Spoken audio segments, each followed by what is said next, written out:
Today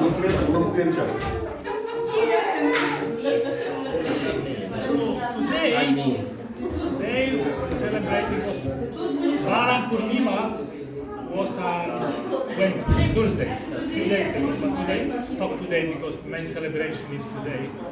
So we'll talk about the Balaram today. So I will read his pranam mantra. Anyone know pranam mantra to Balaram? So the pranam, very nice pranam mantra.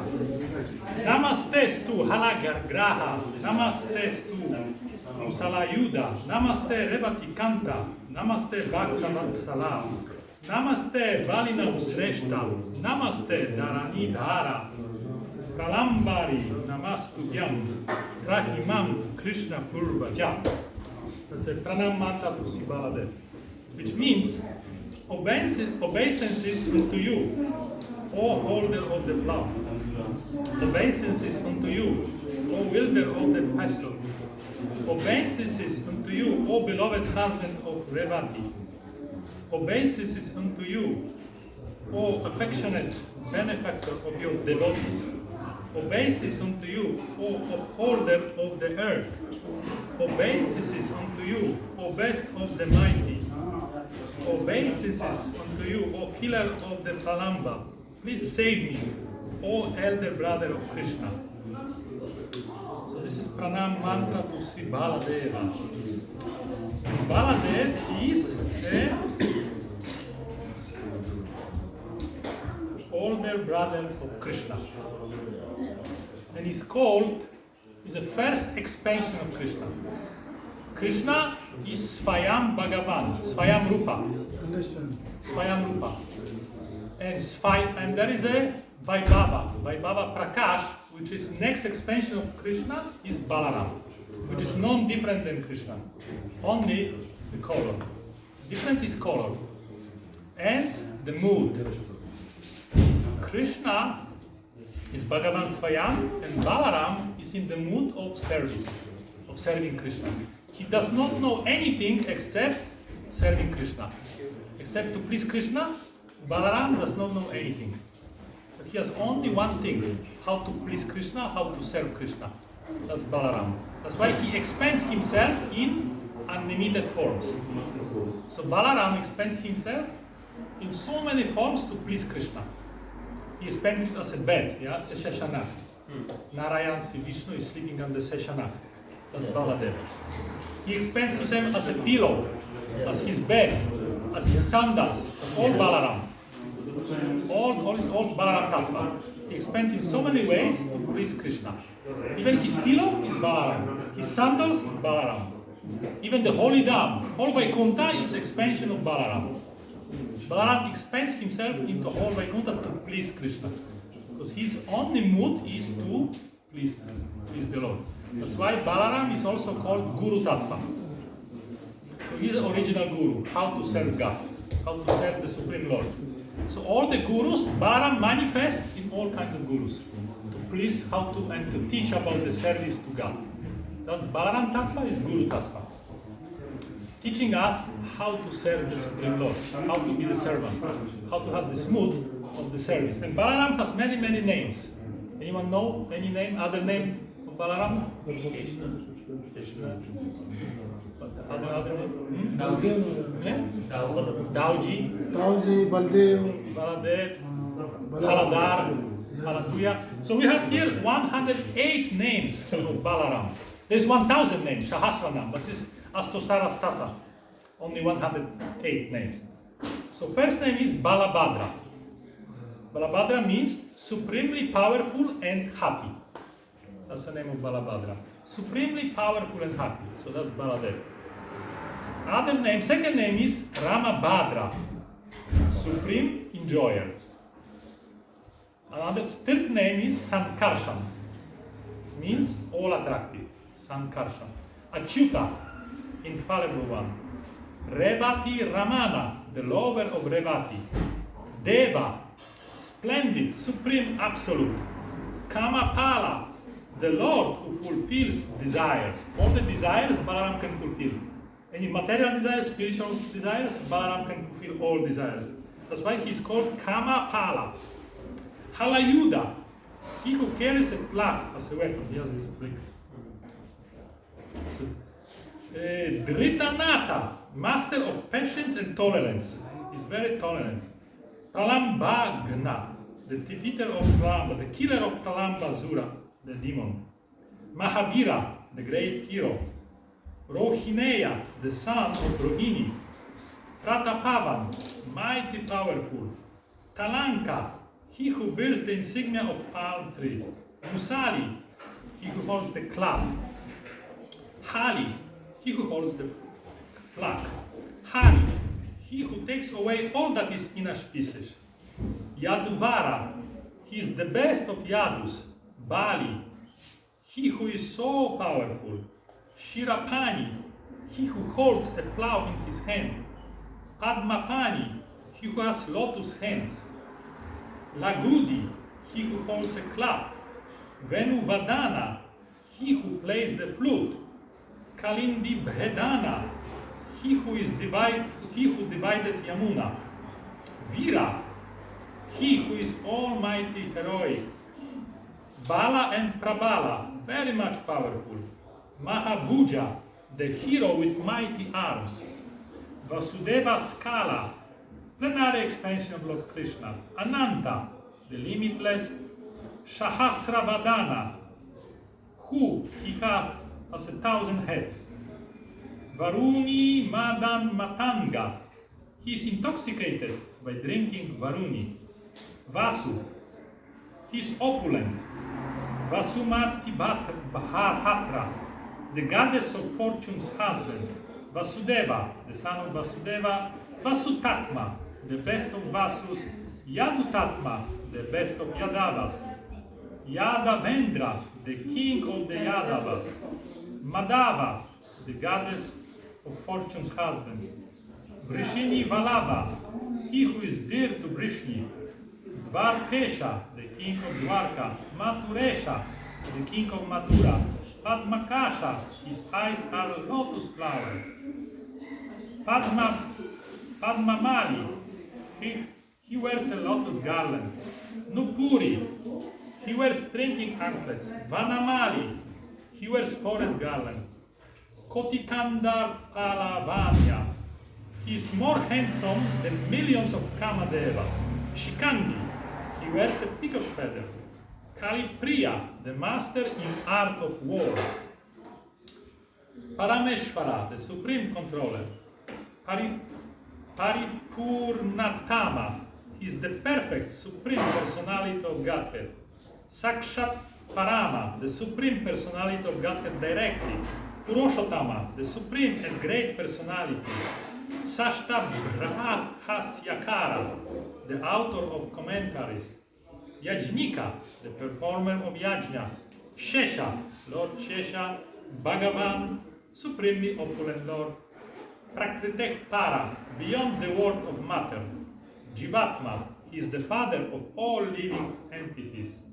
Paramatma and Antaratma, the super soul present in everyone's heart. Bhargavatatma, the best of Bhrigu dynasty. Karuna Sindhu, ocean of mercy. Chaturvyuha, the origin of Chaturvyuha expansion. Chaturveda, the author of 4 Vedas. Sumitri is the son of Sumitra. Chatuspada, the master of 4 wars.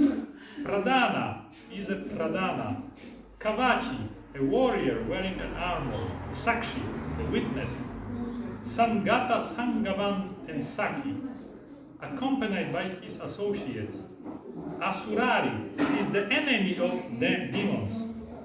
Buddhishaka, the best consoler. Seta is a consciousness. Vanechara, the lord who wandered in the forest. Avrita is accomplished by his associates. Indriyesha is the master of the senses.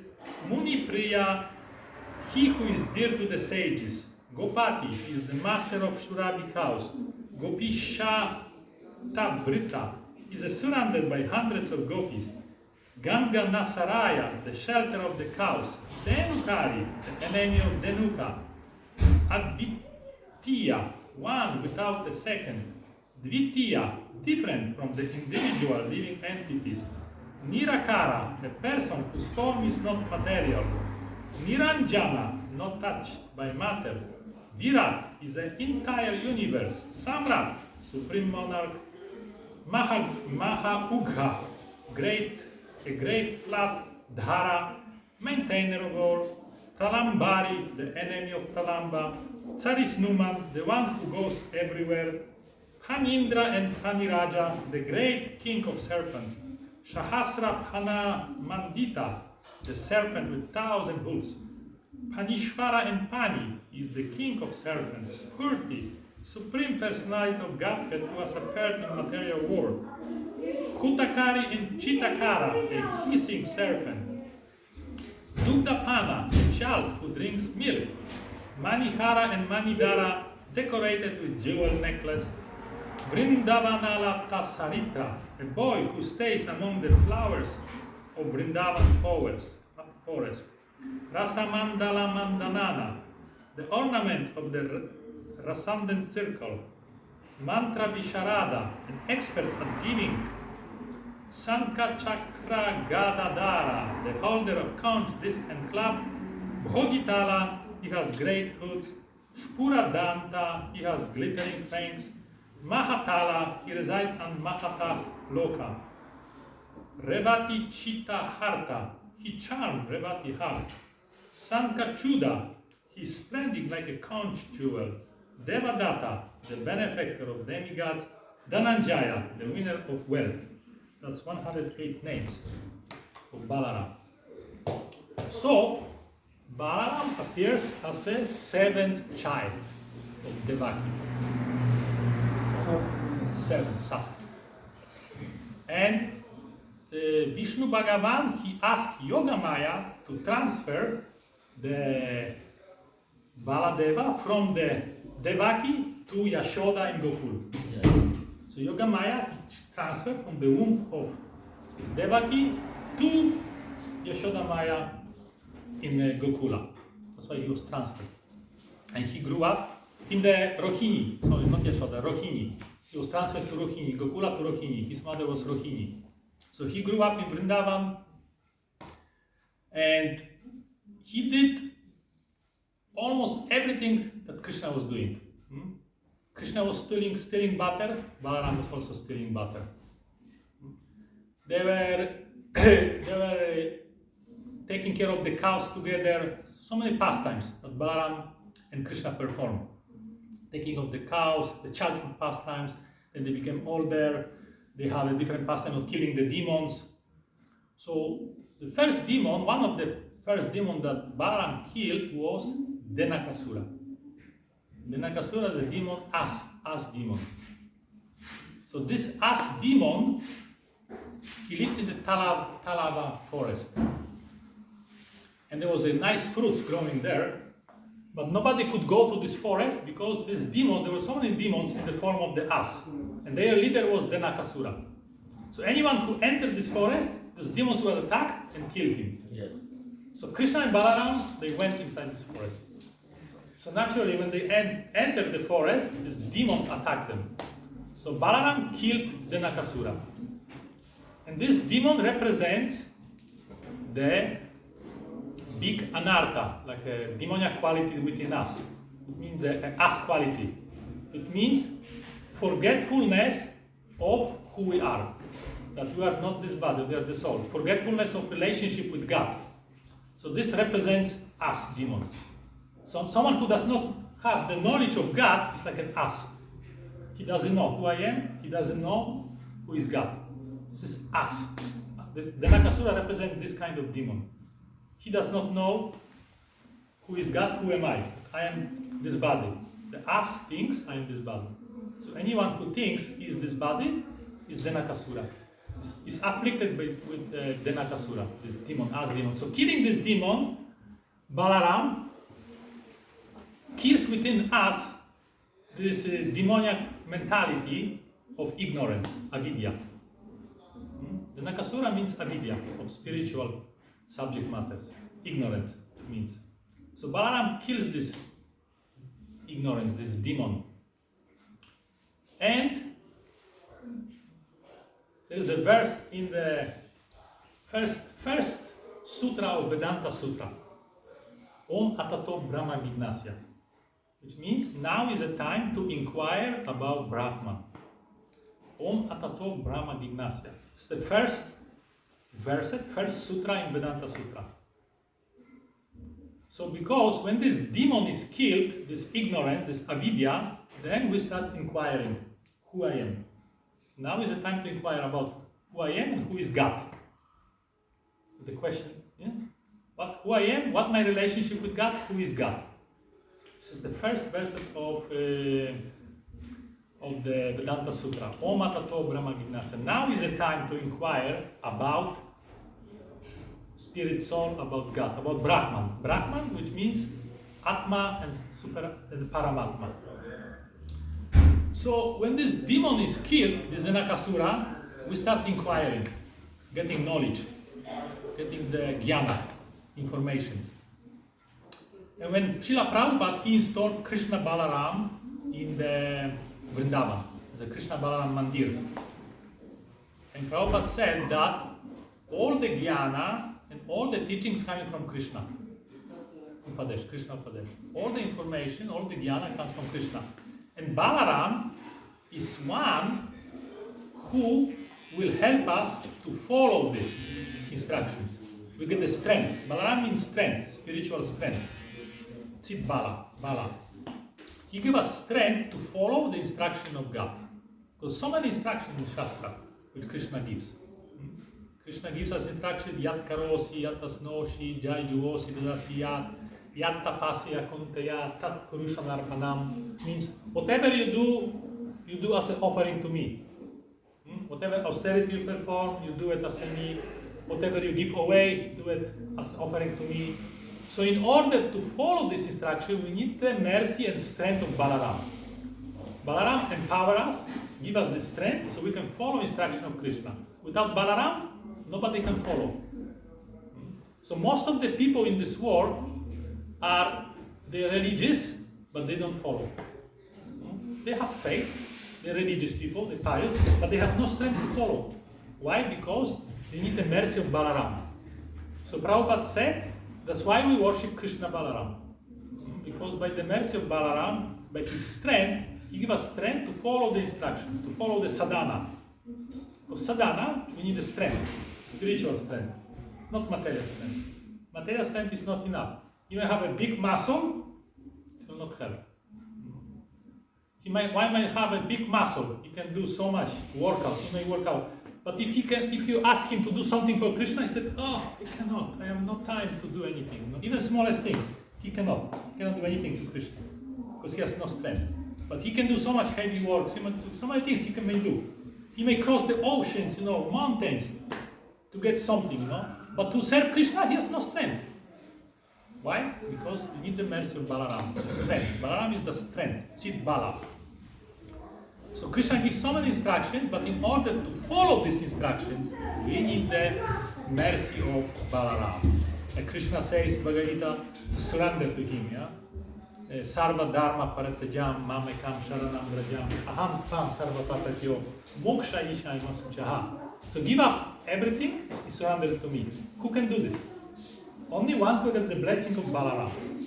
Balaram will give a strength and one can do it. Otherwise one cannot. Balaram means also Guru. Balaram Tattva is Guru Tattva. So Balaram manifests in the Guru. So by the Guru blessing, by the Guru Kripa, we have the strength to follow. Follow in the footsteps of the sadhus, follow the instruction of Krishna, instruction of Bhagavan. Because instruction of Bhagavan is not easy to follow. We need strength, we need spiritual strength. That's Guru Balaram. Balaram Tattva manifests in Guru, which give us strength and power to follow all the instructions which instructs, all the yama niyamas. Do this, not do this, all the rules and regulations. In yoga, so many yama niyamas in yoga. But we need the mercy of Guru, the mercy of Balaram, the Kripa. So that's why Prabhupada said we worship Krishna Balaram. So we can have this. Krishna Balaram also means Gaur Nitai. Gaur is Krishna, Nityananda is Balaram. So we have on the altar here Gaur Nitai, which means Krishna Balaram. Same, no difference. Gaur Nitai, Krishna Balaram, same tattva. So we worship Krishna Balaram, that's why we worship the Gaur Nitai. So we can follow all the instructions and follow what Krishna wants us, requires from us. And it's not so easy to follow this. That's why we need Balaram. So worshipping Balaram, getting his mercy, and especially on his day, Balaram Purnima, Balaram is very kind. Because in the Vedic culture, is that on birthdays, usually they give away, isn't it? On birthdays. We don't, in Western culture, one who has a birthday, he accepts. We give gifts to who has a birthday. But in the Vedic culture, no. One who is birthday today, he gives away. He gives gifts, not he receiving gifts. So Balaram, he gives so much on this day. Because that's the culture, the Vedic culture, to give away. So on his birthday, his appearance day, he gives so much mercy, so much kripa. So that's in Vrindavan is so big celebration. Balaram is worshipped so much. It's a big celebration in Vrindavan. Because Balaram is very kind. Very kind, he gives away on this day so much. Because that's the Vedic culture. Yeah, even people on birthdays they give away. Not in the West, in the Vedic. So Balaram is very kind and very merciful. So he gives so much blessings, and by his mercy only we can follow. We can follow all the instructions. And we can kill this demon the Nakasura, this ass demon, the ass of avidya, ignorance. This is the Nakasura. The not knowing who we are and not knowing who is God is avidya, ignorance. That's the ass. Ass, a donkey, he doesn't know. He doesn't know who is God. He doesn't know I am the soul. That's why he's donkey. Yeah? If you cannot preach to donkey. He doesn't know Shastra. So that's the difference between human beings and animals is that we can inquire about God. We have this knowledge. And Balaram kills this demon, the Nakasura, this avidya, this ignorance. So we can give us strength. Not only kills this demon, but also give us a strength to follow the instructions. Chitbala, which is very important. Chitbala, the spiritual strength. And Balaram killed so many demons. There's so many stories, so many leelas about this.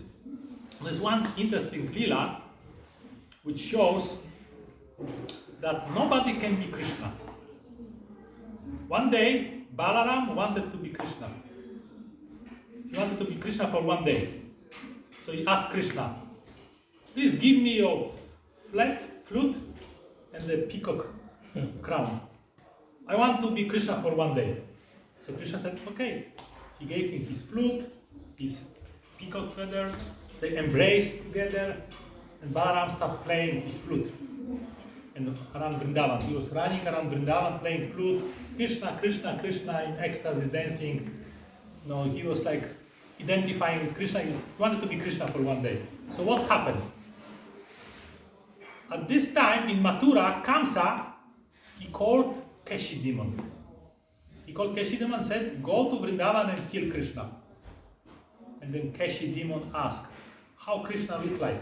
How can I recognize Krishna? And Kamsa said, okay, Krishna is very easy to recognize. You recognize him right away. Because he's only Krishna plays on the flute and wears peacock feather. So when you see someone like this, kill him. That must be Krishna. So Keshi, he came, very fast, he ran, galloped to Vrindavan. And he looked around. Huge horse, demon, Keshi. And then he saw Balaram playing on the flute like this. He thought this is Krishna. So he kicked him with all his power. He kicked his Balaram's chest. And Balaram got hit and he flew. So many, hundreds of meters he flew. And he had so much pain. And Balaram was thinking, oh, I wanted to be Krishna for one day. This is what happened to me. So he came back to Krishna and said, oh, Krishna, please take this flute, this crown. I don't want to be Krishna. No, I don't want to be Krishna anymore. Please take this.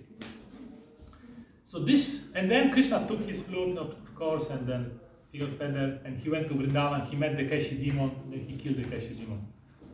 But this story shows that nobody can be Krishna.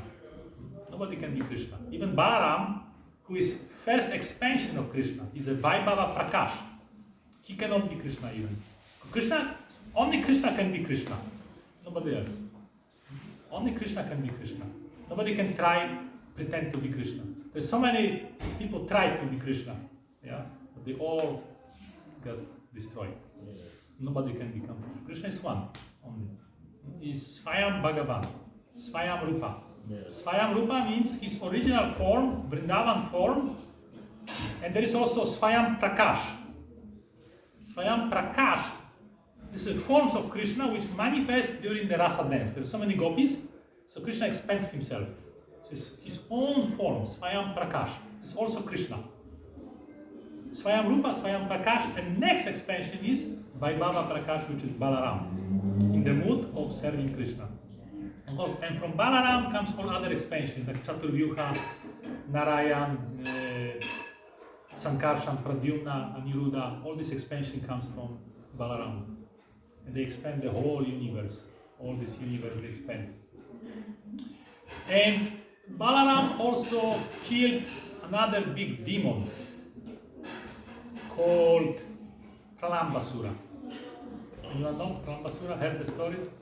Pralambasura was a demon who changed his form into Gopa, cowherd.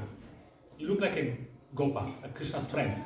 And he joined, Krishna and the Gopas were playing, so he also joined. And they were making sport. They divided themselves into half. So one team, there was two teams, and one team was Krishna, another team was Balaram. And Pralambasura was he joined the group of Krishna, and they had different sports, and they lost. They lost. Those who lost, they had to carry someone from the next group. They carry on their back. So Pralambasura, he carried Balaram. He took Balaram on his arms and was carrying him. So he kidnapped Balaram. He wanted to kill Pralambasura. So he kidnapped him to the forest, away from the other group. Then he wanted to kill. Then he showed his big form to Balaram. And Balaram saw, whoa, that's a demon. It's not a Gopa. There was a fight.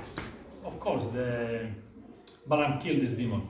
So this demon represents the desire for recognition, for name, fame, for worship. People have desire to be famous in this world, right? To pretend. Also, this is another of pretending. One is pretending.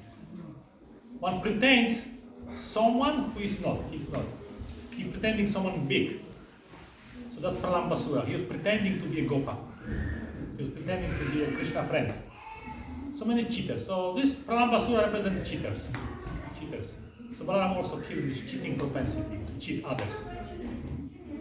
Because people want to cheat others, or they want to be very smart so they can be higher than others. Pretend. This is pretending. So this demon Pralambasura represents pretending nature.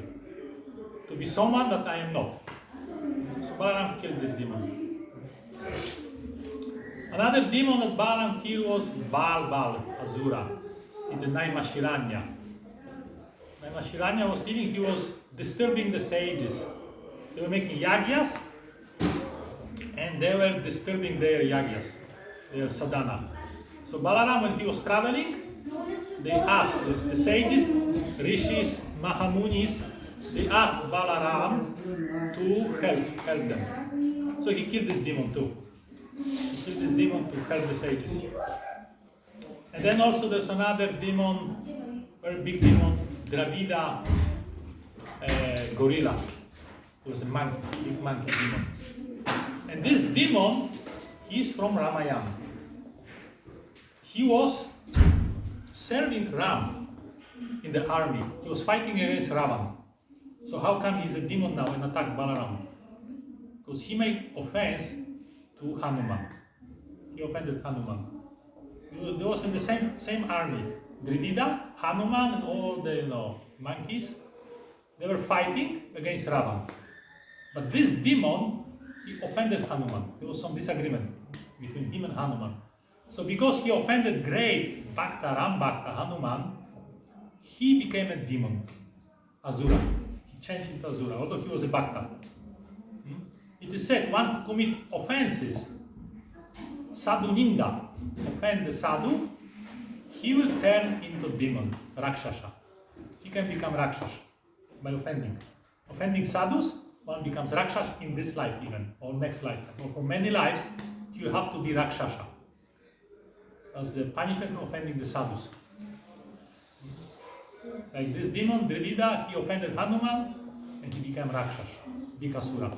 He came to Vrindavan, and he saw Balaram, and he was very rude. He was making so many, he was disturbing everything, destroying everything, and Balaram couldn't tolerate this anymore. So he just, got angry and he killed this demon for the disturbance he created. He disturbed so many things. So these demons represent offenses, offending the sadhus, sants, saintly people. By offending them, one becomes Rakshas. His life is completely destroyed. Same thing, if we do seva, sadhu seva, then all auspiciousness comes. Everything becomes auspicious in life. Go to sadhu seva, Vaishnava seva, guru seva, one becomes all auspiciousness in his life. But offending the sadhu, offending the guru, offending the swamis, one becomes Rakshasa, big Rakshasa. So many stories that, there were some great personalities that became Asuras. Even by laughing. One time, Narada, so some sages, they were laughing at Narad Rishi. They saw something funny. And because they laughed at Narad Rishi, they had to take a next birth as a demons. They just simply laughed. But Narada Rishi is a great Rishi, great Muni. So by laughing at him, they become demons. Because sadhu ninda, offenses to the sadhus. So it's very serious offense. So this demon, Dravida, represents this offense. Not to criticize and not to offend the sadhus. Especially Balaram, he follows the Dharma very strictly. And he's very dear to those who follow the Dharma. And he blesses all those people who follow the Dharma. Follow the Dharma. Balaram is very pleased and gives all the blessing and gives so much kripa. And in Mahabharata, Balaram, he didn't take part. He didn't fight. Because he has two disciples, main disciples, Duryodhana and Bhima. Yeah. He was guru of Duryodhana and Bhima. He was teaching how to fight with the club, with the god. So because of this, they were fighting against each other. Duryodhana was on one side, Bhima was on the other side. Bhima the Karna. Bhima, the Pandava. Bhim, yeah. Bhim. So one side is the Karna. Bhim. Bhim and Duryodhana. एक तरफ दुर्योधन एक तरफ Bhim so Bhim and Karna ये दूसरा वो कर्ण तो Kurukshetra. Yeah, they meet. But before, they had the same guru. Balaram was same guru. He was teaching him how to fight with the club. He was teaching Duryodhana and he was teaching Bhima too. Yeah. So they was his disciples. So he was a guru. So he didn't want to fight Balaram. Krishna was on the side of Pandavas. Balaram went for pilgrimage, yatra. He did Bharat yatra. When there was a Kurukshetra war, Balaram, he went for yatra. He went travel to all in different places, tirthas. He was from tirthas and he didn't take part. Because Bhima was his very dear disciple and Duryodhana also was his dear disciple. And so he didn't take part. Because Balaram is very kind to all people. He's very kind. He does not discriminate. Because Balaram, his nature is very straightforward. Very simple. Very simple nature, Balaram. That's why Shakuni, he noticed that Balaram is very simple. So he thought, we have to take Balaram on our side against Krishna. Because Balaram was elder brother. So Krishna cannot go against his elder brother. So if we win Balaram, then we will have Krishna on our side. That was the plan of Shakuni. He was very smart. It is said that Shakuni was a presiding demon of the Treta Yuga. In Treta Yuga, Shakuni was the most powerful demon.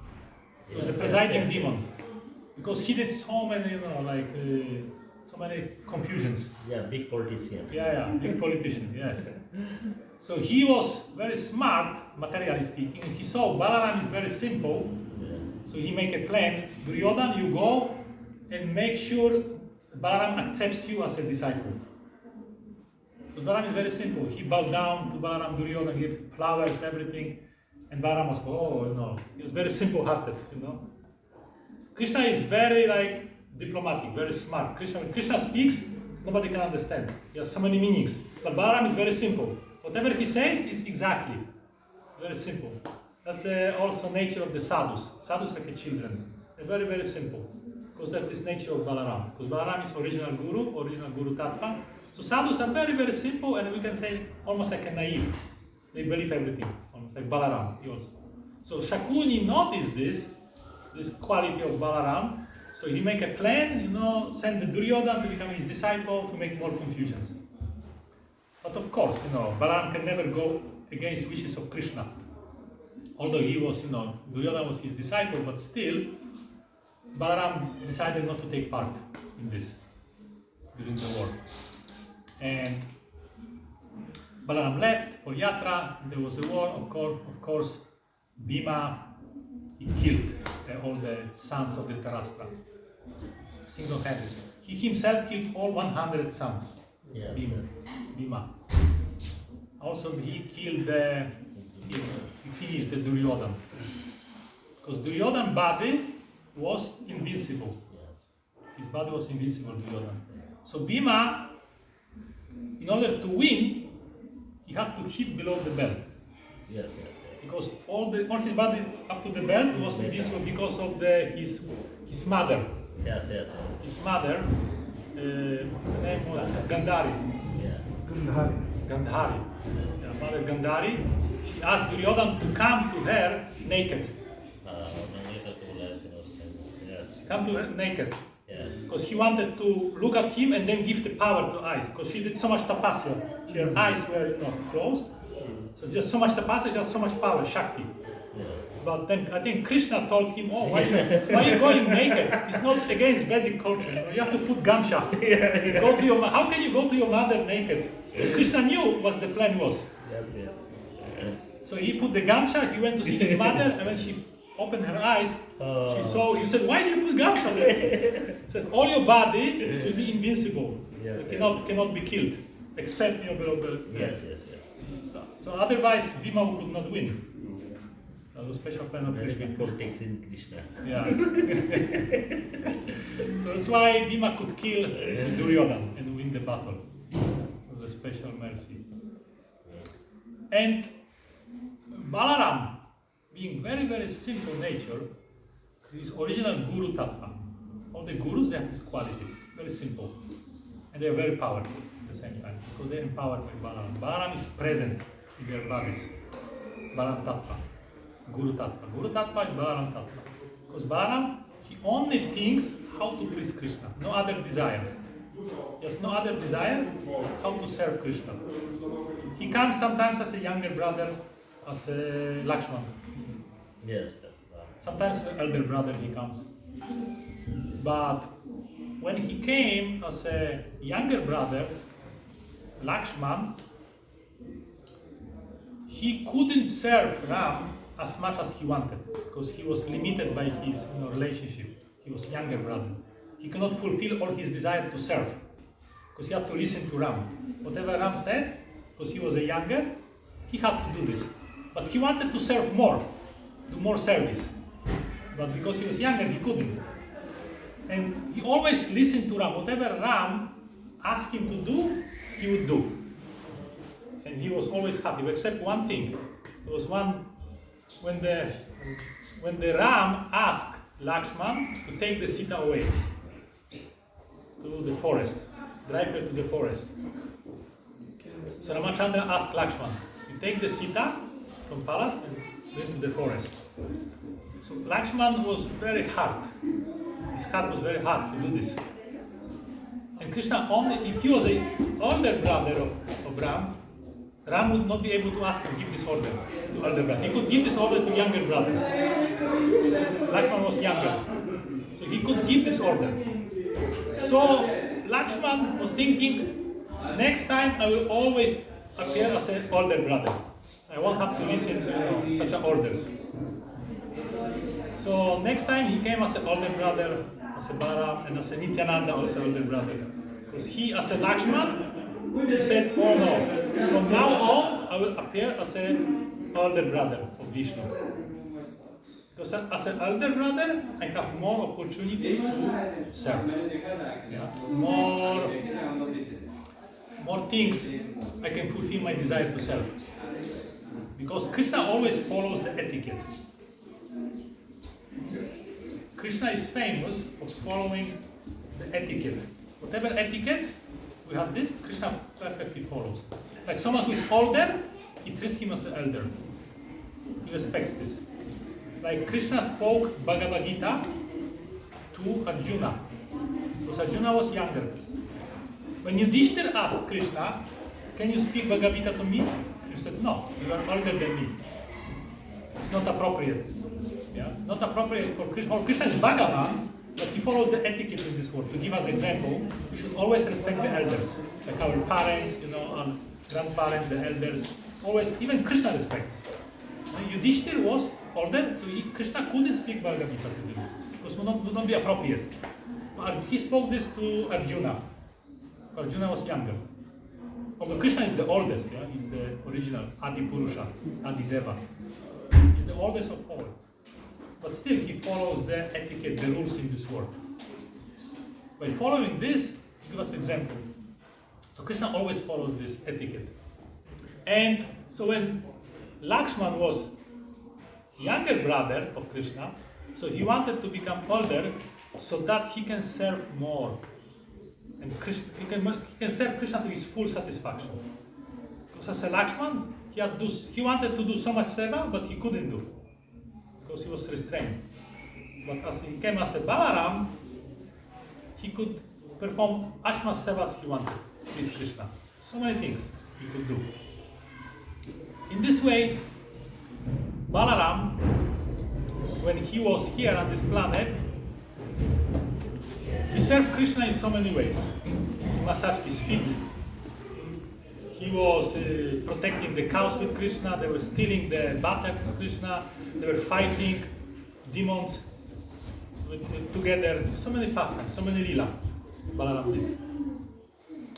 And also Balaram teaching us, gives us this tattva, jnana tattva, or the knowledge, to follow the instructions properly follow the Vedas. There is a story of Sundara Gandharva. There was one time there was a washerman. He was living by the river and he was washing other people's clothing. It was his job. He was a washerman. He was washing. So one day he shaved his head completely. So some people came to give him the clothes and asked him, oh, why did you shave your head? He said, oh, Sundara Gandharva left the body today. Oh, that's a beautiful name. Sundara must be a big person. Very, must be a very powerful person. I will also shave my head. So he also shaved the head. Someone saw him, why did you shave the head today? Oh, Sundara Gandharva left the body. Oh, that's a beautiful name, Sundara Gandharva. I will also shave my head. And it's not like this. And then the guard by the palace, of the king palace, also saw people shave heads. And he asked them, why did you shave your head today? He said, oh, because Sundara Gandharva left the body. Oh, beautiful name, Sundara Gandharva. Must be a big person. I will also shave my head. Then the minister, king's minister, saw this guard, asking, why did you shave your head? Oh, because Sundara Gandharva left the body. Oh, that's a beautiful name. I will also shave my head. And the king saw the minister and asked him, why did you shave your head? Sundara Gandharva left the body. Oh, beautiful name. Must be a big person who left the body in my kingdom. So king also shaved his head in honor, in honor. So the queen came and asked the king, why did you shave your head today? King said, oh, Sundara Gandharva left the body. And the queen asked, who is this Sundara Gandharva? I don't know. My minister told me this. So then she went to the Sundara Gandharva. She went to the minister and asked, "Who is this Sundara Gandharva?" He said, "I don't know. The guard who stands in front of the palace, he shaved the head because Sundara Gandharva left the body." So she went to this guard. Then he said, "I saw people." Then she investigated. Then she came to this washerman. She came to the washerman and asked, "Who is this Sundara Gandharva that even king shaved his head?" And this washerman said, "Oh, Sundara Gandharva is my donkey." Who left the body. He was carrying all the clothing, helping me all his life. He was carrying all the clothing to my customers. So in honor to him, I shaved my head. Because he did so much service to me. So this shows how people can blindly follow the blind. Someone said this, someone did this, like a fake, like a stories, fake, like a fake teachings even. Someone creates this, and then people repeat, and then people follow. Because they don't investigate into tattva, deeply into subject matter. So Sanatan Dharma is teaching us to investigate into tattva. Tattva means deeply into everything is explained, all the details. Not just follow. You hear something and you follow blindly. Yeah. That's why this verse in Brahma Vedanta Sutra says, "Om atato Brahma Jignasa." Now is the time to inquire. Not only just listen and follow, but inquire to understand the tattva. What is tattva? What is God? Who am I? Who is God? What God look like? Who can tell in this world how God look like? They cannot tell us. They don't have this knowledge. Christianities, they don't have this knowledge. If we ask them how God look like, they said, "I don't know." They said, "Nobody have seen God." That's the answer is. The Christians will say, "Nobody have seen God." Why they say this? Because they never seen, so they think if I didn't see, it means nobody else can see. This is their mentality. No? If I didn't see, it means you couldn't see, because if you could see, I would be bigger. You would be bigger than me. So I would be lower. Yeah. So he thinks nobody see. Yeah. And in Sanatana Dharma, we can find fact. Yes, facts. Like facts. Yeah, tattva. Tattva means truth, absolute truth. So many tattvas. The Bhagavan tattva, there's Jiva tattva, there's Maya tattva, Maya Shakti, all these tattvas, this absolute truth, which explained in all details. No question is unanswered. If we study the Shastra, the Vedas, Puranas, Upanishad, every question will be answered. Every. That's why Vyasadeva said, one who does not know the Puranas, his knowledge is incomplete. Doesn't matter who he is. If he knows Upanishads, if he knows Vedas, but if he doesn't know Puranas, his knowledge will be incomplete. He will have the knowledge, but not complete knowledge. Because Purana means Purna, full knowledge. So we must know Vedas, Upanishad and Puranas together, is full knowledge. So Vedavyas said himself, one who does not know Puranas, his knowledge is incomplete. Because in Puranas everything is explained. In Upanishad or Vedanta Sutra, the sutras like a verse which have very deep meaning. Not easy to understand these verses. So Puranas explain the inner meaning, so we can understand what does it mean. What does it mean? Om atato Brahma Jignasya. Now is the time to inquire into Brahman. So what does it mean? Brahman has so many meanings. Brahman means Atma, Brahman means mind, Brahman means God. So many things can mean. So Puranas explain this. That's why without knowing the Puranas, one's knowledge is incomplete. That's why this story, this Sundara Gandharva, is teaching us to inquire into tattva. Inquire deeply, not just follow blindly, because someone said this, someone said this. Inquiring, make inquiries. Like you can give example of a son, a child, comes to see his father. So he enters the room to see his father, and all of a sudden electricity, now power off. It's darkness, complete darkness in the room. One cannot see anything. One cannot see even hands. It's so dark. But he came to see the father to give some water. So he is walking dark. He's touching something, touching the chair. He said, oh, it's not my father. Then he touching the table. It's not my father. touching the bed. It's not my father. Then he touched the father. Ah, this is my father. So the same thing. One who does not know who is God, what is God, he can by the Sankhya Yoga. Sankhya means discriminative knowledge. Is this God? I tried this, I am not happy. Yeah? For example, I tried alcohol. Yeah? I drink alcohol. No, I cannot be happy. I realize this. I do something else. I do this, yeah, but do not give me happiness. I become a superstar. Cannot be happy. Yeah? So many superstars, they commit suicide. Yeah? Because they reach God. It's not this. Like this son was going, the darkness, no? Darkness means no knowledge of God. He's looking for God, looking for happiness. Because only God can give us happiness. So we travel and we try to experience so many things, but then we give up because it's not God. Then we jump into something else. Want to become big businessman, become very powerful businessman. But this will not give me happiness too. I will get sick, old, and die. Yeah? So it's not God. So many things we may try, but we'll feel, oh, this is not this. It cannot give us happiness. Until we reach Supreme Lord. Then we thought, oh, that's it.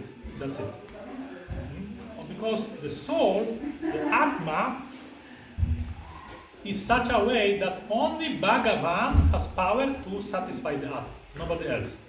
Only Paramatma can satisfy the Atma. Nobody else can satisfy the Atma. Nothing in this world can satisfy the Atma. Only Bhagavan. Because only Bhagavan has this Shakti. Nothing else can satisfy the soul. Like Ravan, he was the king of the whole universe. He couldn't find happiness. He ruled the whole universe, all the planets. Surya was cooking in his kitchen. Agni was, I think, washing the dishes, or different devas were serving Ravan. Yeah? They were his personal servants, all the devas. Like Surya, Chandra, and Agni was serving Ravan. But he was not happy. He couldn't find. So who can be as powerful as Ravan in this world? Nobody. We can never become even close like Ravan. Who can conquer the whole universe? Yeah? Even if we are able, but still, we will be very, we'll be finished. Like Ravan, got killed miserably, he died. Although he conquered the whole universe. But foolish people think, if I get this, I will be happy. Even Ravan couldn't get happiness. He achieved everything. Everything one can have. Whole universe. He was the master of the whole universe. And he was a Vedacharya. Ravan was Vedacharya. He knew all the Vedas. He was Acharya of Vedas. But he was not Bhakta. He was Jnani. Ravan was Jnani. He was not Bhakta. He knew all the Vedas. Vedacharya. But he was not Bhakta. So he was doing so many things, and he could justify using the Vedas. Because Vedas are not easy to understand. Even when he kidnapped the Sita, he justified it through Vedas. He said, I am a king, and everything in kingdom belongs to me. So what wrong did I do? I didn't do anything wrong. Everyone belongs to me. I am the king, so I took the Sita. It's like my possession, I am the king. He was also telling some verses from the Shastra. That the king, is the master of everything. So he tried to justify his sinful activities using the Vedas. Because one can use Vedas to justify almost anything. Because Shastra, there's so much knowledge, one who knows this, he can justify many crimes. This is Ravan consciousness. Ravan was Vedacharya. He knew the Vedas by heart. He could speak Vedic mantras, everything he could speak. Yeah? But he got killed by Ram. Because what he was doing actually was against the Vedas. He didn't know the purpose of Vedas. And what's the purpose of Vedas is? Srila Prabhupada says, the purpose, the meaning of the Vedas is to know Krishna, is to know Bhagavan. That's the purpose of the Vedas. Vasudeva Paraveda, Vasudeva Paramakaha, Vasudeva Param Yoga, Vasudeva Parakriya, Vasudeva Param Jnana, Vasudeva Param Tapa, Vasudeva Param Dharma, Vasudeva Param Gati.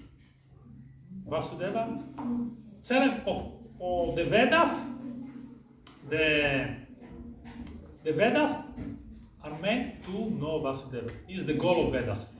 Vasudeva, or Supreme Lord, Bhagavan, is the goal of the Vedas. Is the goal of yoga, of tapasya, of jnana.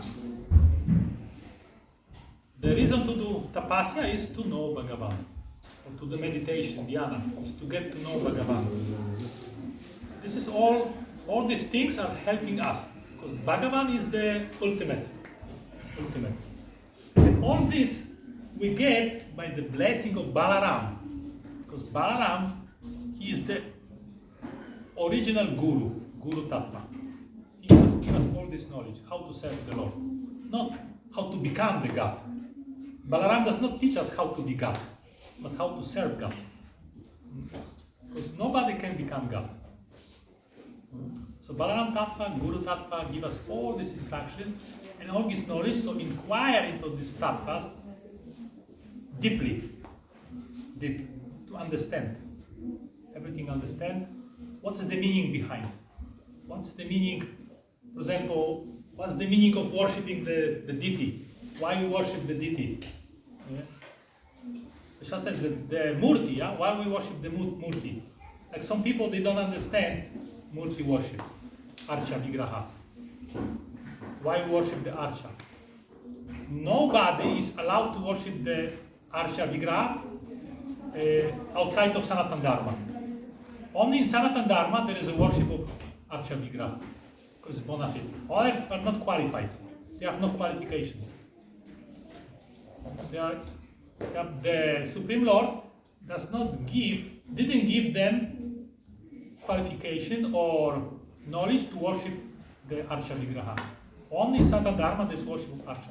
It's very scientific, the worship. It must be according to Shastra. Nobody can create his own way how to worship the Murti. Otherwise it will be fake, false. A special way how to worship the Lord.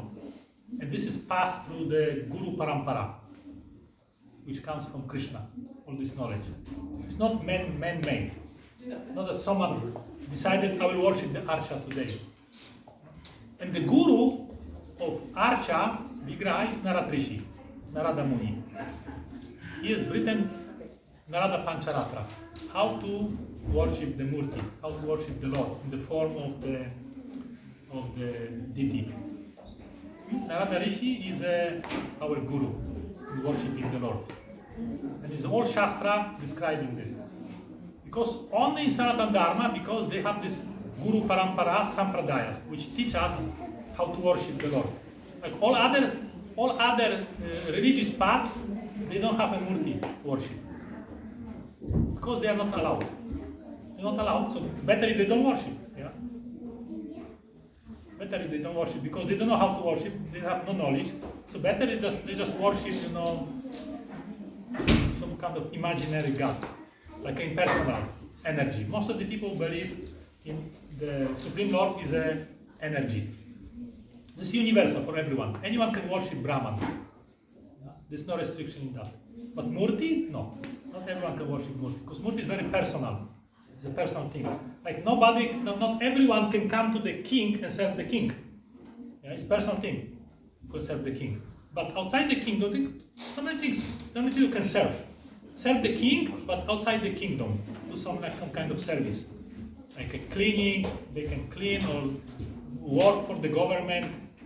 So many people work for the government, but not everyone is allowed to enter the palace and serve the king personally.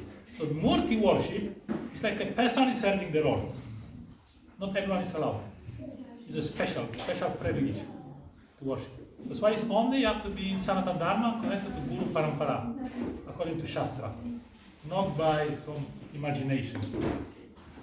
That's why this is very personal. Worshipping the Lord in the form of Murti, very, very personal, and that's why not everyone is allowed to do this. And in Sri Sampradaya, which is in South India, very popular, very big Sampradaya, Sri Sampradaya of Ramanuja Acharya, one time one Acharya was asked the question, who is Sri Vaishnava? Who is the Sri Vaishnava? He asked the Acharya.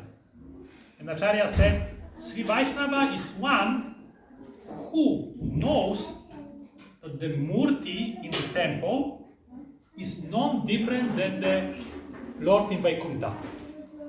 The Bhagavan, Vishnu Bhagavan, Narayan in Vaikuntha is the same person that is in the temple, in the altar.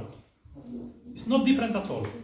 So this is Sri Vaishnava, who knows that the Lord in Vaikuntha and Murti in the temple is not different at all. They have the same powers, the same thing, everything is the same. So this is Sri Vaishnava, in the definition, who has full faith and knowledge. There's no difference between them. So people will think, I come to the temple, see the Lord, but the Lord in the Vaikuntha is different. No, this is wrong.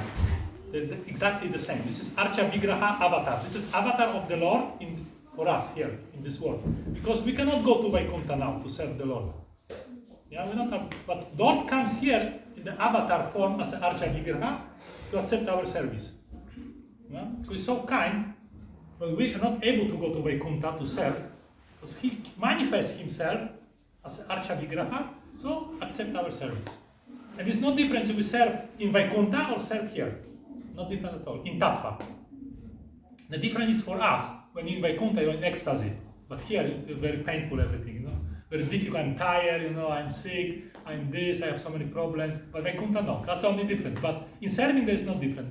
The Lord is the same, but for us it's different to be here on Vaikuntha. There's a big difference to serve the Lord in Vaikuntha and serving here, for us. But the Archa Vigraha is a special avatar. It's also avatar. Like Bhagavan has so many avatars. He comes personally at different time. But also one of the avatars is Archa Vigraha, the form of Murti. That's one of his avatars. For us, so we can do some seva. And Balaram is give us the strength to follow, to serve the Lord. Anyone who can serve the Lord must have the mercy of Balaram, because he expends himself in unlimited ways to please the Krishna. Unlimited ways he expends himself. And also in acting through the devotees, through the heart to serve Krishna. All by Balaram's power and strength. Because he wants to serve Krishna so much, so he empowers others to serve Krishna. Because he wants to see everyone serving Krishna. Because Balaram only knows one thing, how to serve Krishna. He doesn't know anything else. But the only thing Balaram thinks is how to please Krishna, and he wants to see everyone serving Krishna. Serving Bhagavan, Vishnu, Narayan. And he empowers others, gives this knowledge and spread these teachings. So he wants to see this, and he's very happy. If he sees someone who serves Bhagavan, Balaram is very happy to see. Like Lakshman, Sugriva was supposed to come after the rainy season. There was agreement between Ram and Sugriva that when the rainy season finished, Sugriva will come to help Ramachandra to find Sita. So the Chaturmasya finished, rainy season finished, but Sugriva didn't come. He was enjoying in the kingdom as the king. He was drinking, enjoying. Because after so many years, he got the kingdom. Because he was hiding in the forest. He was hiding. So finally, he got his kingdom. He forgot everything. He was enjoying. So he forgot his promise. So Lakshman became very angry. Oh, Sugriva didn't come yet. The Chaturmasya finished. The rainy season finished. But Sugriva didn't come here. He gave promise he will help with the seva. So Lakshman became very furious, very angry. So he ran to the palace, the king, and he was like a lightning. Everyone got scared. And they saw Lakshman with this mood of anger. Everyone is so scared. What he will do now? He can destroy everything and everyone. He kill everyone. Because when the Lakshman becomes angry, nobody knows what he can do. Because he does not control, So they became very scared, and the king was enjoying, So they sent Hanuman, to pacify Lakshman. And then they meet, and Sugriva said that he promised, okay, I will just collect the army, I will come to the seva. He had no choice. Nobody wants to get angry, the Lakshmana, Balaram. Because Balaram is very angry if someone is not serving the Lord. And when he sees people serving, he gets so much blessing, so much power, empowerment. He gives so much strength.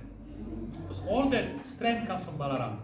Chit Bala. Chit means spiritual strength, not material strength. Chit Bala. He's the source of all the strength, all the spiritual strength, Balarama. And helping us to serve.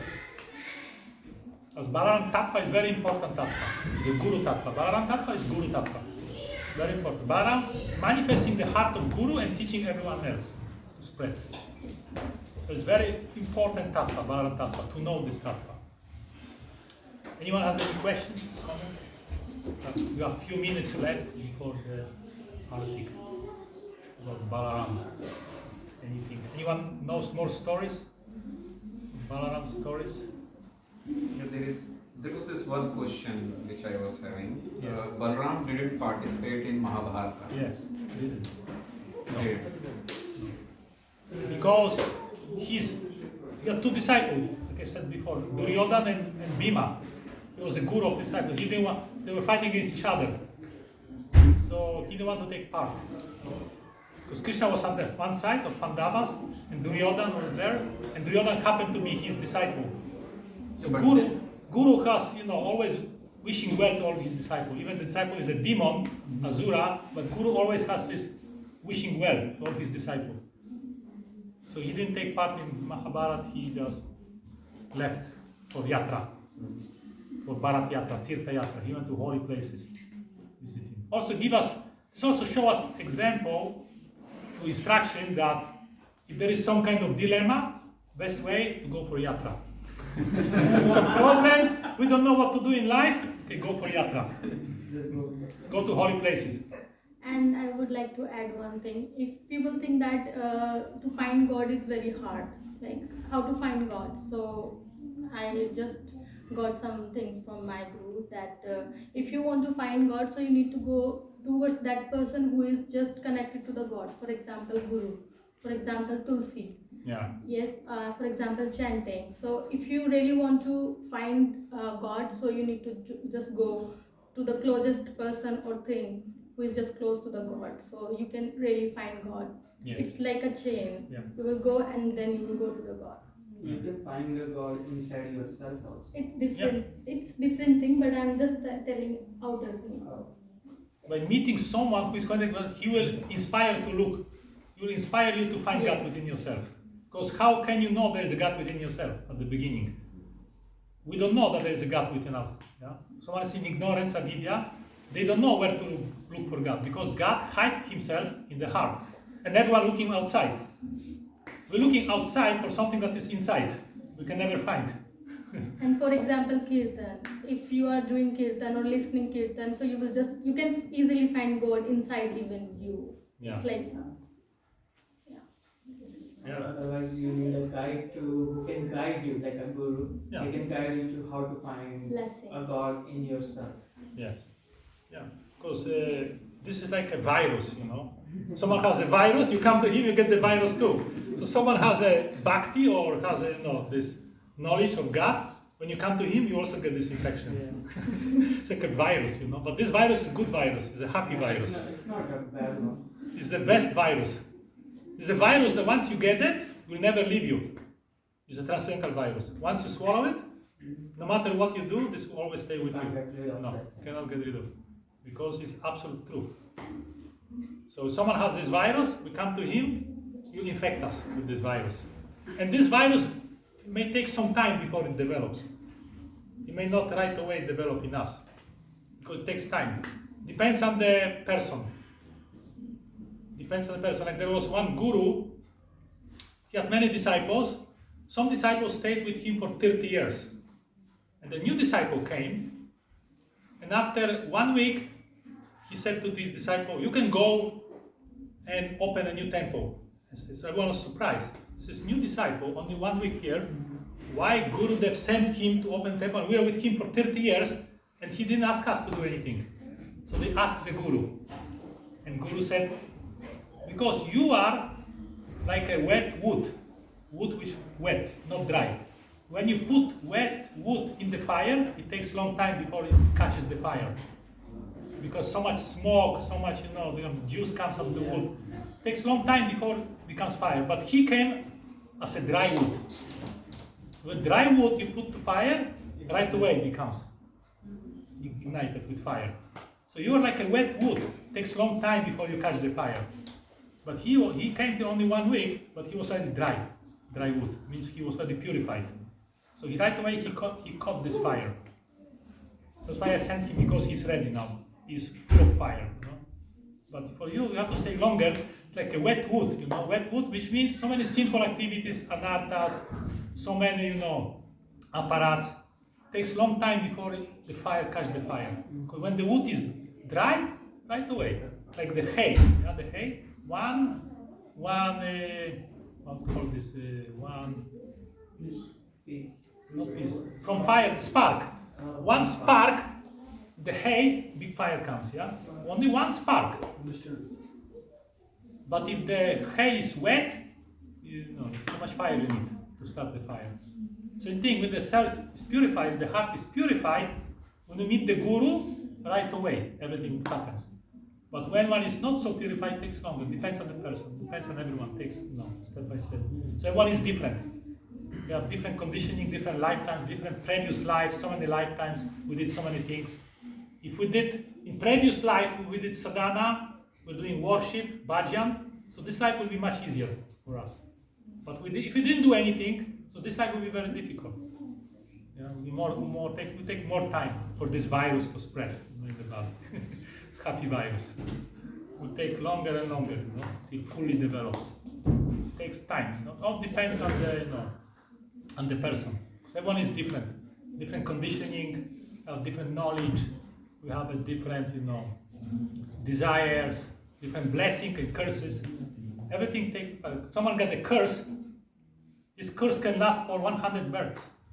If some powerful rishi or muni cursed someone 100 lifetimes ago, the still effect of this curse can be experienced in this lifetime. The same thing with the blessing. If the sadhu bless you, you may be blessed for another 100 lifetimes. If you're still here, if you don't go back to, you know, to Vaikuntha. So with the blessing, you know, one can have so many lifetimes to be blessed. So one will be auspicious. Same thing with the curse. If we get cursed, who knows how long it's going to take to purify this curse? It will take very long time. That's why so many people are demoniac, you know, or atheists. They don't believe in God. Because they were cursed, maybe before, by some sages or rishis. They got cursed, now they are demons. They don't believe. They don't believe in God, they're atheists. Because of the curse. And the curse is so powerful, has complete power over our mind. We cannot overcome this curse. Same thing with blessing. If someone gets the blessing, so natural to him becomes. To believe in God is spontaneous. Because of the power of the blessing. Kripa. So much kripa. Very quickly, very quickly. That's why Sadhu says, the Shastra says, Sadhu Sangha, Sarva Sastre Hoy, Lava Matra Sadhu Sangha, Sarva Siddhi Hoy. Even one moment association with the Sadhu, the Sangha, with Sadhu, can give us all perfections. In one moment. Because of the blessing. If we please the Sadhu, his look, even by look, he doesn't even have to bless you like this. Even by look, all your life will be auspicious after, if he's happy with you. That's the power of a sadhu, of the dristi, of the eye. Even if he thinks about you well. Yeah. So the same thing, if we displease the sadhu, all become inauspicious. We lose everything. All the punya is gone. It is said, if one offends the rishi, muni, sadhu, all his punya is deleted. He did so much trouble to get punya. Very easily can lose. Very quickly can lose all the punya by offending the great personality. Yeah, so that's so important. Any other questions? I have one question. It was running in my mind for long. So the question is that if a person is doing yoga, so by doing yoga, is it possible to reach to God, or it's possible to reach to the God? There's so many yogas. But which yoga are you talking about? Hatha yoga, Ashtanga yoga? For example, Hatha yoga. It is said in the Shastra that Hatha yoga, even by doing asanas, the sins get purified. You get clear of your sins. If you do, for example, Surya Namaskar, the sins get deleted. Because asanas are very powerful too. They're helping you, purify you. Asanas purify you. So by deleting the sins up from your account, you become closer to God. So but yoga is a step to God. It's a step, like a step by step, which helps you purify. Like Hatha yoga is also helpful, because it's written in the Shastra, Hatha yoga purifies the sins. One may think he's doing exercise, yeah? But these asanas are very powerful scientific. They're given to us by rishis. So by doing these asanas, one also purifies the sins, and you can experience this right away because your health improves. Why your health improves? Because less sin. The sin get removed, so you get healthier. One may think, I'm doing exercise, I'm getting better, I'm getting healthier. No, because of the sinful activities. If I do exercise, but the sins are still there, I will not get healthy. Because the sins which make us sick have to be removed. So doing asana, yoga asanas, those sins, somehow they are removed to some degree. So that's why asanas help us also. Excuse me. If one can be cursed for 100 lifetimes, Yeah. where is the motivation in that to practice religion? He will have no motivation. He will have no motivation. So how will he work out with it? He has to, until the curse is finished. Until the curse is run away, is finished, then he can new life start. So a person is cursed for, say, 100 lifetimes. For example, he will suffer for 100 lifetimes. Unless he meets some sadhu who can remove this curse. He knows, he can see, and he has compassion to you. For example, he is cursed for 100 years, for 100 times, and the sadhu sees this, he takes compassion on him.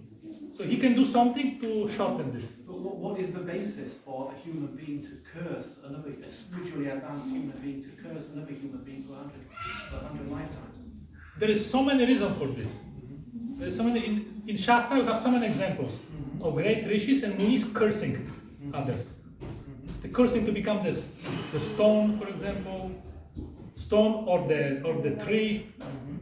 Like the Gautama Rishi, he cursed his wife to become the stone, and she stayed for very long, thousands of years as a stone. Yugas even, yeah. Yugas, so millions of years, not only 100 lifetimes. He became a stone, as a stone. Yeah, but was that a curse for her benefit in the long Yes. term? Oh, right, okay. Because Ramachandra was traveling. He was traveling and he saw this stone and he could see that he put his foot on her. So she got the touch from the feet of God. So God himself touched her. He was, as a stone, he was like a tapasya, no, for her, purifying. He was waiting for Supreme Lord to come. And then Lord himself put the foot on her. So you're saying the curse itself is a form of blessing? Yes. Okay. Eventually. Because it comes from the Rishi Sadhus, who are all, their curses is another kind of blessing. Right, okay. Yeah. That makes sense. Yes, of course. They're not cursing you just to suffer. No. Those curses like a different blessing. It's like, for example, blessing when the father sees the child who is sick, he gives him medicine, injections, he takes him to doctor, and the son suffers so much. But father is doing this for his good, so he can become healthy. So I think this curse will make you suffer, but will purify you. Because you have this disease. The sadhu see you have disease of ego, of arrogance and pride. So that's why he curses you, because he see you are proud and arrogant. And it's not easy to cure pride and arrogance. So he sees, there's no hope for you, you have to curse you. Then you become humble. It may take 100 lifetimes to become humble. This is for our good, this curse, because he see, you cannot be humble, for example, yeah? So that's why they curse. One of the reasons. There's so many other reasons. There's so many stories in Shastras. There's different reasons, so many reasons. But all have meanings.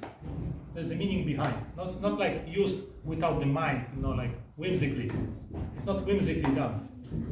Because rishis, they have very powerful mind. They know the future also. So that they curse.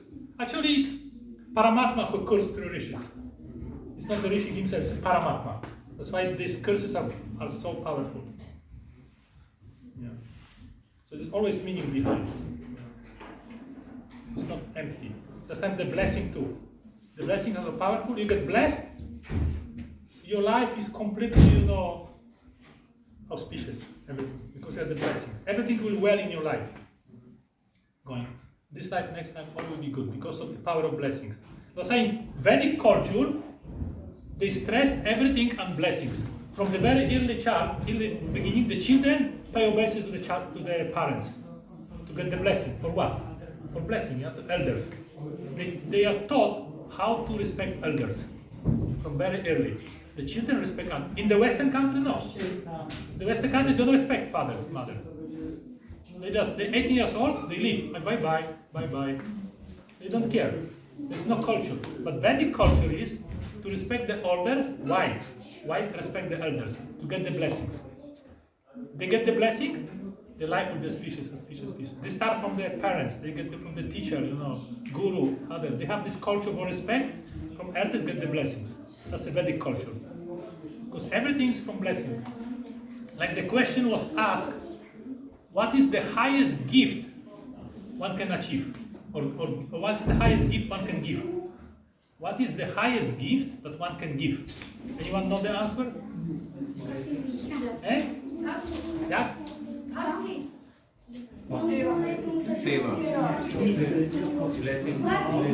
Blessing. The highest gift one can give is blessing, because everything comes from blessing. Or the seva will come, bhakti will come from blessing. Without blessing, one cannot have seva, one cannot have bhakti. It comes from blessing. One must have blessed. Someone must bless you to be able to do seva.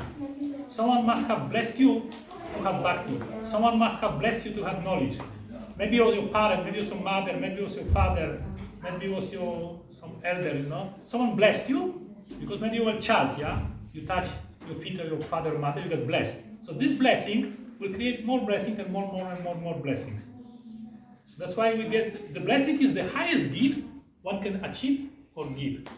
There's no higher gift. No higher gift than give the blessing. By giving the blessing, like Guru gives the blessing, is the highest gift. Nobody can give higher gift than blessing. Even if one gives you millions of dollars, it's nothing compared to blessings. Because this $1 million, you may commit suicide or may get sick. You may, how many things this make you crazy, yeah? You get millions of dollars, then you may go crazy, you're taking drugs. It's not blessing. But with blessing, everything will be good.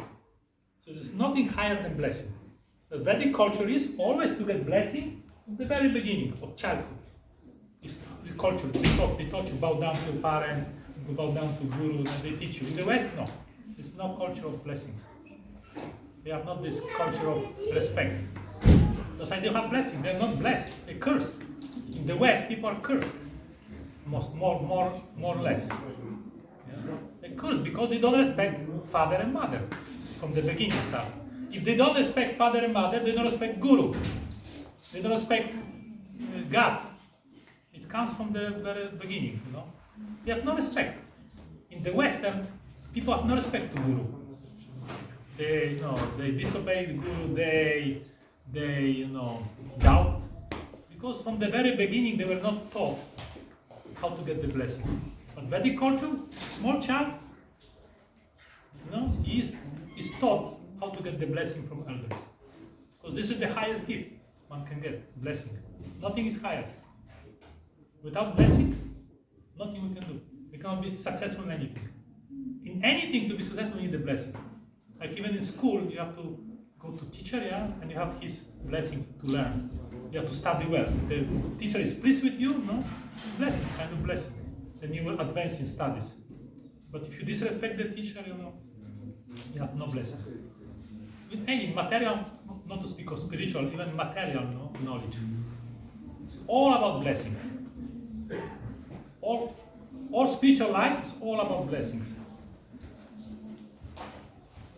Kripa. All by Kripa. Nothing by Kripa. Then it becomes very easy. Without Kripa, nothing we can do.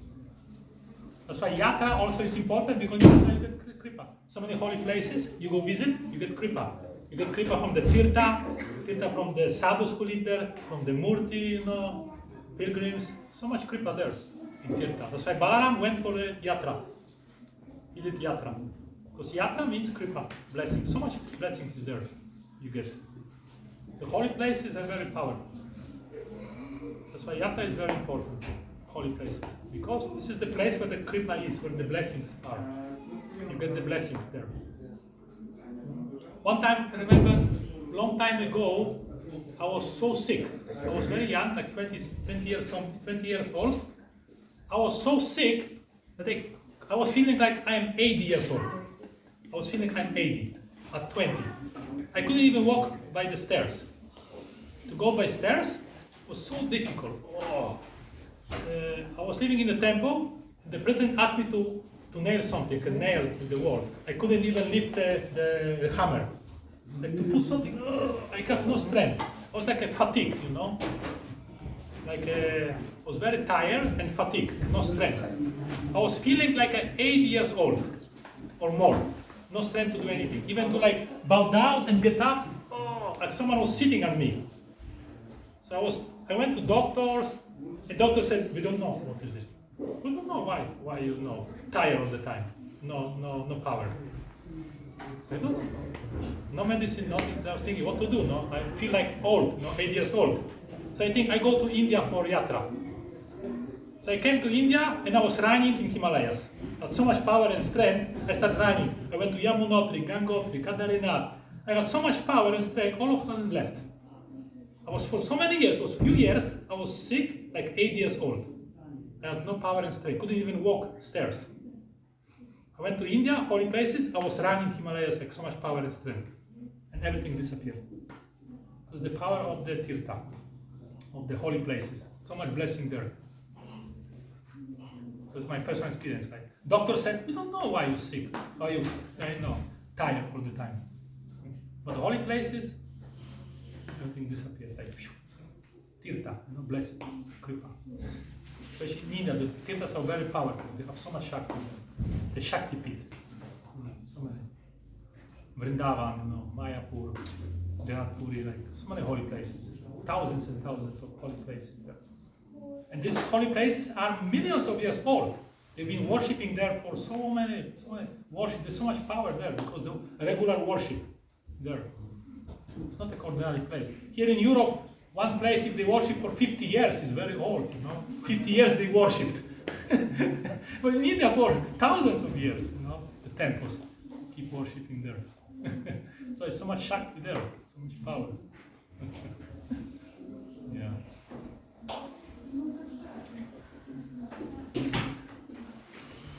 So anyone like to say anything? Can I say something? Yeah. So it was very nice class and it's like really